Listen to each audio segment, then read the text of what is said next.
శ్రీమద్భగవద్గీత. ఓం శ్రీకృష్ణ పరమాత్మనే నమః. 7వ అధ్యాయం జ్ఞాన విజ్ఞాన యోగంలోని 13వ శ్లోకం. శ్రీ భగవాన్ ఉవాచ త్రిభిర్గుణమయైర్భావైః ఏభిః సర్వమిదం జగత్ మోహితం నాభిజానాతి మామేభ్యః పరమవ్యయం. భావం: ఈ జగత్తు అనగా ప్రాణ సముదాయము అంతయును గుణముల యొక్క కార్యరూపములైన సాత్విక, రాజస, తామసములు అను త్రివిధ భావములచే మోహితుడగుచున్నది.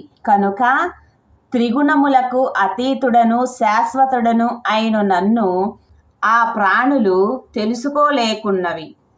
ఈ శ్లోక వివరణ: సత్వరజోస్తమో గుణముల యొక్క భావములతో ప్రపంచమంతా మోహంలో చిక్కుకుపోయి ఉంది. ఈ 3 గుణముల యొక్క భావముల ప్రభావంలో పడ్డ మానవులు 3 గుణములకు అతీతుడైన నా గురించి తెలుసుకోలేకపోతున్నారు అని శ్రీకృష్ణ పరమాత్మ అర్జునుడితో పలికెను.